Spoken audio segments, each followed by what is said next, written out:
पितृदोष है ये आपको कैसे मालूम पड़ेगा?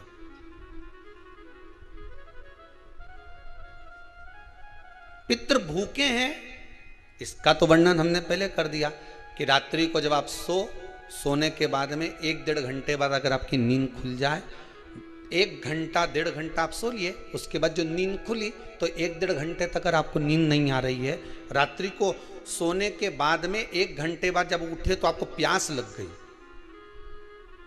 भूख लगने लगी, प्यास लगने लगी कि मेरे को पानी पीना पड़ेगा, घबराहट हो रही पानी पीना पड़ेगा। 1-1.5 घंटे सोने के बाद अचानक नींद खुले और आपको प्यास लगे, समझ लेना आपके पितृ भूखे हैं और प्यास है।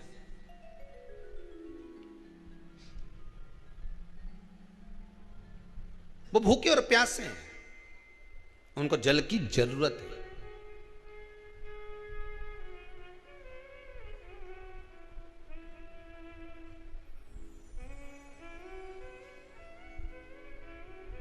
किसी भी नदी में, सरोवर में, कुंड में, बावड़ी में, तालाब में, आप तीर्थ में जाकर जब स्नान करते हैं तो स्नान करने के बाद एक काम का नियम बना लो कि अपने हाथ की अंजलि में जल लेकर अपने पूर्वजों को देना है।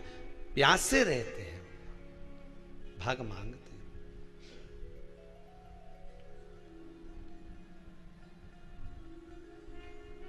भाग प्राप्त करना। 3 वृक्ष पितरों के तुल्य हैं। नैमिषारण्य की कथा में भी कहा था 3 वृक्ष पितरों के तुल्य हैं। पहला पीपल, दूसरा वट वृक्ष, तीसरा बेलपत्र का वृक्ष। ये पितरों के तुल्य हैं। अगर आपको रात्रि में नींद नहीं आ रही है, ऐसा लगता है कि रात्रि को 1 घंटा 1.5 घंटा सोने के बाद कुछ गलत गलत विचार आने लगते हैं, नींद सुबह 3 बजे तक 4 बजे तक नहीं आती, 4 बजे के बाद फिर नींद आती है, तो एक प्रैक्टिकल जरूर कर कर देखना। एक प्रैक्टिकल करने में क्या जाता है, प्रयास करने में क्या कुछ जाता है क्या? प्रैक्टिकल कर कर देखना कि कहीं सियोर वाला महाराज झूठ तो नहीं बोल रहा, तो प्रैक्टिकल करने में कुछ नहीं जाए। 1 लोटा पानी लो, उसमें थोड़ा सा कच्चा दूध डाल लीजिए, श्राद्ध पक्ष चल रहा है, बेलपत्री का पेड़ या पीपल का पेड़ या बट का पेड़, इन पेड़ के नीचे ले जाकर उस दूध को दोपहर में सुबह 10 बजे से लेकर 12 बजे के बीच में ले जाकर चढ़ा दीजिए। रात्रि को फिर ना आपको प्यास लगेगी ना भूख लगेगी, नींद एक बार लगी तो सुबह ही खुलेगी। प्रैक्टिकल करने में क्या जाता है? पानी डालने में तुम्हारा कुछ जाएगा? अरे बोलो तो सरी, हमें 10 रुपया का दूध जरूर उसमें, और तुम इतनी चतुर हो, इतना सारा दूध थोड़ी डालोगी, तो 2 चिल्ली डालोगे। कहाँ तुम इतना डालने वाली हो है?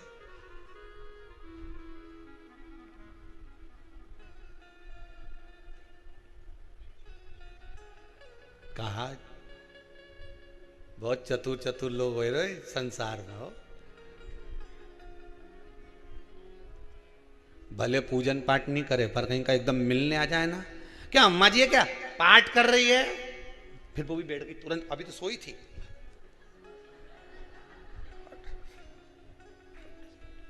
तुरंत। क्या पंडित जी हैं क्या, उनसे थोड़ा काम है, अभी माला जप रहे हैं, मालूम पड़े पंडित जी तो आराम से सेव फल खा रहे थे। अब प्लेट सोफा के नीचे घुसे तुरंत।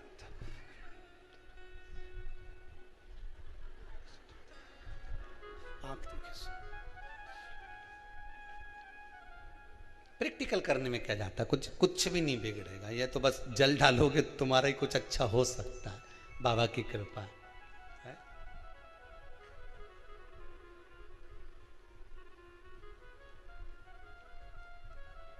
3 वृक्ष पितरों के तुल्य हैं। पहला जम के बोलिए पीपल, दूसरा वट वृक्ष, तीसरा बेलपत्री का वृक्ष। 3 पीपल के वृक्ष में 52,000 ब्राह्मण एक साथ निवास करते हैं, इसलिए पितृतुल्य है। बट वृक्ष ब्रह्मा जी के मस्तक से बना, इसलिए पितृतुल्य है। और बेलपत्री का वृक्ष माता पार्वती जी के अश्रु से बना। जब आंसू गिरे थे माता जगत जननी जगदम्बा पार्वती के, उस समय पर पितृलोक में हलचल उत्पन्न हो गई थी। हमारी नातिन की आंख में आंसू कैसे आ गए? मैनावती की पुत्री है,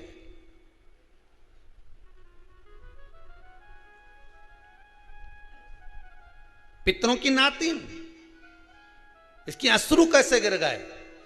पार्वती जी ने कहा ये आंसू नहीं, मेरा पुण्य भाग प्रकट करती हूं बेलपत्री के रूप में। तो पितरों ने वर दिया था कि ये बेलपत्री का वृक्ष हमारा आशीर्वाद है, इसके नीचे अगर कोई दीप लगाता है, शिव को स्पर्श कर चढ़ाता है, उसके पितरों की शांति होगी। हम स्वयं उसको आशीर्वाद देने के लिए पधारेंगे। बेलपत्र का वृक्ष पितृतुल्य।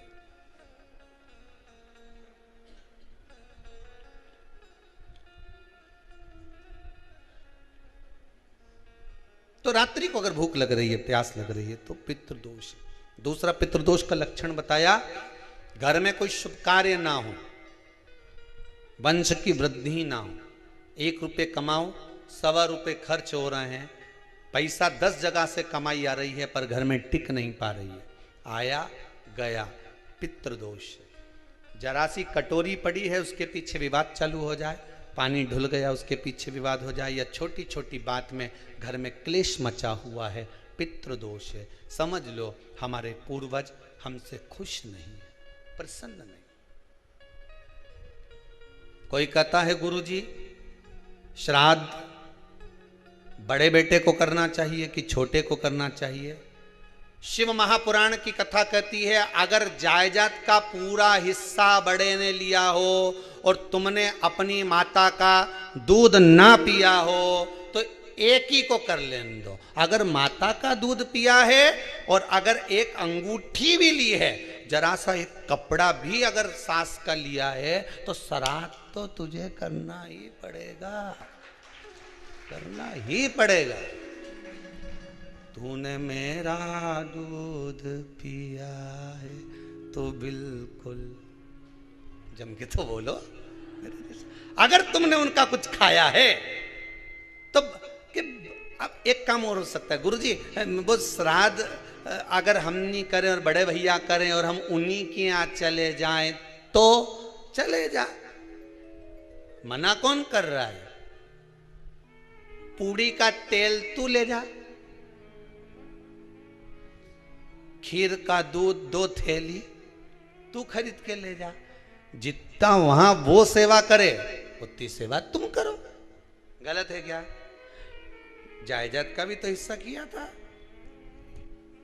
सुई की नोक के बराबर नहीं धुआं ने, ईंट इधर खसकी है तो हमारी इधर खसका दीजिए। हमारी बसियत में इतना लिखा है तो फिर बसियत में ये भी लिख के जाना चाहिए था। मैं तो कहूँ सबके तुम डरो मत ही रहे एक भी। जब छोरा छोरी के जब सब सामान प्रॉपर्टी दो ना, जमीन दो ना, जायदाद दो ना, सारा सामान छोरा छोरी के दो, तो उनके लिख के भी जाओ कि हमारी श्राद्ध कर दे अच्छे से, नहीं तो भूतड़ी बन के सताऊंगी।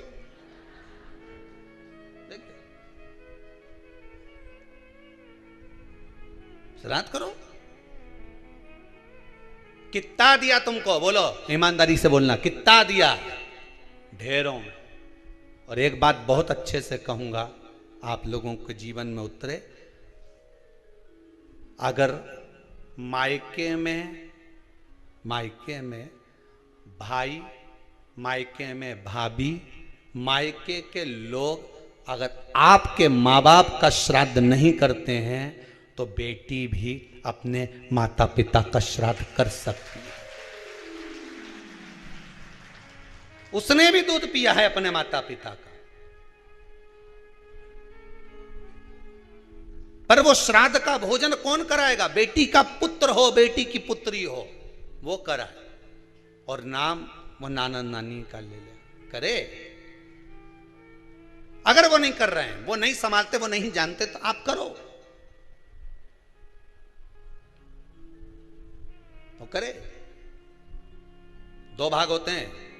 जब एक रोटी गाय के मुख में दी जाती है, गाय के मुख में जब हम रोटी देते हैं, एक रोटी जब देते हैं, या तो गाय के मुख में 16 श्राद्ध में जब रोटी देते हैं तो रोटी को बीच में से तोड़कर, रोटी का जो भाग होता है उसको, मतलब ऊपर से फुलका का परत नहीं निकालना है, रोटी जो सीधी सीधी है ना, जैसे ये रोटी है तो इसको बीच में से तोड़ लिया, 2 भाग विभाजित कर लिया, नीचे वाले भाग में भी थोड़ा सा गुड़ शक्कर रख लिया, ऊपर वाले भाग में भी गुड़ शक्कर रख लिया, एक के ऊपर एक रोटी को रख लिया, वो गाय को दी। तो अपन श्राद्ध पक्ष में 2 पूड़ी का प्रमाण है कि गाय को 2 रोटी दी जाती है, कुत्ता को 2 रोटी दी जाती है। 2 पूड़ी रख के देते क्यों देते? आप लोग तो देते होगे, 2 पूड़ी के ऊपर पूड़ी रखकर, थोड़ा सा मीठा रखकर, नमकीन रखकर, कुत्ते को भी देते, 2 पूड़ी तोड़कर कागा को भी देते। 2 पूड़ी का प्रमाण कहां से आया? 2 भाग रोटी के टुकड़े का प्रमाण कहां से आया? श्राद्ध पक्ष में ही ऐसा क्यों किया जाता है? बाकी के समय पर तो कोई ऐसा 2 पूड़ी का प्रमाण ही नहीं, पर श्राद्ध पक्ष में ये क्यों कहा जाता है कि पूड़ी के ऊपर पूड़ी रख दे, उसमें मीठा रख दे, खीर शक्कर रख दे, गाय को दिया, कुत्ते को दिया, कागा को दिया, ऐसे क्यों कहा जाता है? उसका कारण क्या होता है? उसका केवल एक कारण है, जो नारी ने भोजन का निर्माण करा है, जो घर की बहू भोजन बनाई है, जो घर की बेटी ने भोजन बनाया है, घर की माता ने भोजन बनाया है। महाराज, पिता पुरुष एक कुल को तारता है, बेटी 2 कुल को तारती है। जब श्राद्ध पक्ष में 2 भाग रोटी के कर कर गाय को देती है तो 1 भाग तो उसके ससुराल वालों को मिलता है।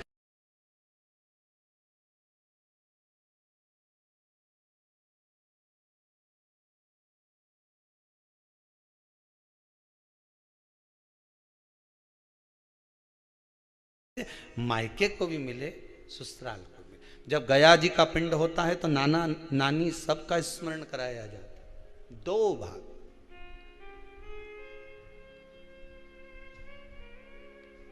पुण्यता प्राप्त। अब लोगों को मालूम तो है नहीं कि 2 पूड़ी क्यों रखते हैं, उसका कारण वर्णित है शास्त्रों। दोनों पक्ष तारने के लिए, दोनों पक्ष का स्मरण कराने के लिए। महाराज, बिंदु प्रेत योनि में पड़ा, चंचुला देवी उनके मोक्ष का प्रयोजन कर रही है, प्रयास कर रही। क्या करा जाए कि इनको मोक्ष मिल जाए? कहा शिव महापुराण की कथा। पार्वती मैया की सहेली बन गई और पार्वती मैया ने शिव महापुराण में प्रेत योनि से मुक्त होने के लिए कहा, तुम रुका जी के यहाँ जाओ, देवऋषि नारद के पास जाओ। नारद जी ने तुमरुका जी के पास भेज दिया। क्यों? नारद जी जानते हैं मैं कथा नहीं कह सकता, मैं कथा सुन सकता हूं पर कह नहीं सकता। कहने के लिए मुझे बैठना पड़ेगा, सुनने के लिए हो सकता है कि मैं चले जाऊं, वापिस आकर बैठ जाऊं।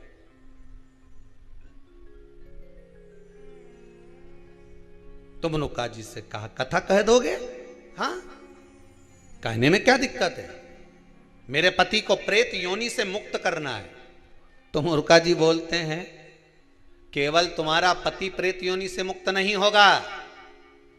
तुमरुका जी ने शिव महापुराण में कहा, सुनो चंचुला देवी, केवल एक व्यक्ति शिव पुराण से नहीं तरता, इस बिंदुक जैसे ना जाने कितने प्रेत इस वायुमंडल में घूम रहे होंगे, ना जाने कितने पितर, ना जाने कितने आहूत, ना जाने कितने वासुक इस वायुमंडल में घूम रहे होंगे। तुम्हारा पति तुमको दिखा नहीं, तुम्हारा बिंदुक तुम्हें कभी नजर आया नहीं, फिर कारण क्या था? बस मन में शांति नहीं है। घर में सारा सुख है पर हृदय में शांति नहीं, समझ लो पितृदोष है। क्या करा जाए? फिर क्या करोगे? महाराज, हृदय शांति, हृदय शांति।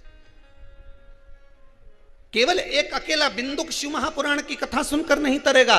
तुमरुका जी कहते हैं जिस समय पर मैं शिव महापुराण की कथा कहूंगा, सुनो चंचुला देवी, इस संसार के इस भूमंडल पर मृत्यु लोक में जितने भी जीव इस संसार सागर में भटक रहे होंगे, शिव महापुराण की कथा सुनकर वो भी तर जाएंगे। ये अकेली बिंदुक को तारने वाली नहीं है। इस मृत्यु लोक में जो विराजमान, आज भी नियम है महाराज, श्राद्ध का भोजन टेबल पर नहीं कराया जाता, श्राद्ध का भोजन ब्राह्मण को कुर्सी पर बिठाकर नहीं कराया जाता, श्राद्ध का भोजन किसी जाता। श्राद्ध का भोजन आज भी प्रमाण है कि ब्राह्मण के लिए भूमि पर आसन लगना चाहिए और जमीन पर बैठकर कराना चाहिए। तब क्यों? क्योंकि इस भूमि पर बैठकर जब भोजन कराएंगे, इसी भूमि से ना जाने कितने पितृ गए, कितने तर्पण हुए, कितनी तिलांजलि हुई, इसी भूमि से, इस रज से, इस कण से ना जाने कितने जीव चल गए। अब लकड़ी पर या टेबल पर या कुर्सी पर बैठकर ब्राह्मण को भोजन कराने का प्रमाण नहीं है। अब आपका फैशन ज्यादा हो गया तो बात दूसरी है। पंडित जी ऊपर बैठ के खा लोगे क्या? पंडित जी तो बोल देंगे अच्छा है खिला दो।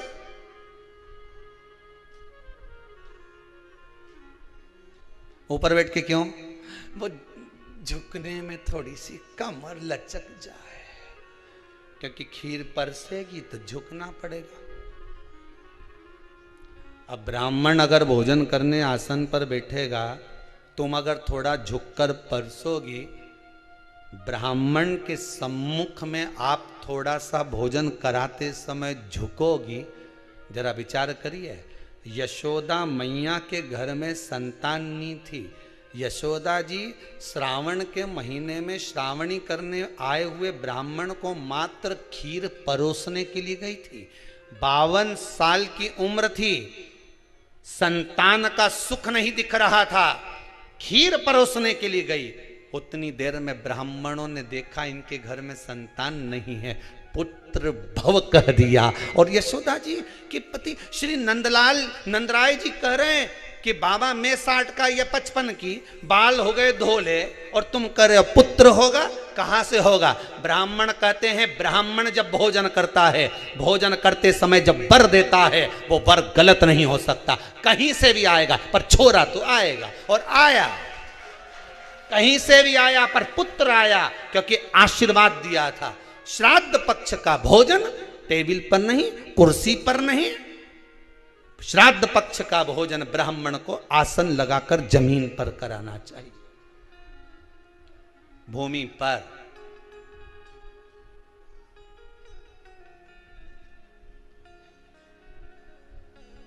अब आजकल के ब्राह्मण भी थोड़े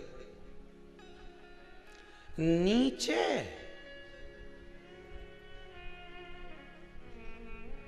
अगर हम टेबल पे ही जिम लें तो जी अब क्या बोले भी तो क्या बोले, तुम वही बताओ।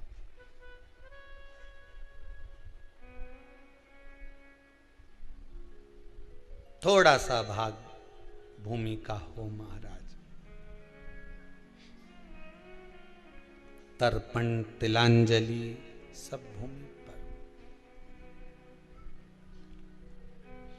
हम तो जो जजमान हवन करने के लिए भी जो जजमान लोग नाम लिखाए हैं पितरों के लिए, तो हम उनको भी कहते हैं कि कुर्सी पर बैठकर आहुति छोड़ने से अच्छा है आप बैठो मनानी पर, पहले सबसे पहले भूमि पर 10 मिनट बैठो, पर बैठकर आहुति छोड़ो। उसके बाद भले आप स्टूल लगाओ, कुर्सी लगाओ, आपकी मर्जी, पर 10 मिनट 5 मिनट तो आप भूमि पर बैठो उन जीवों के लिए,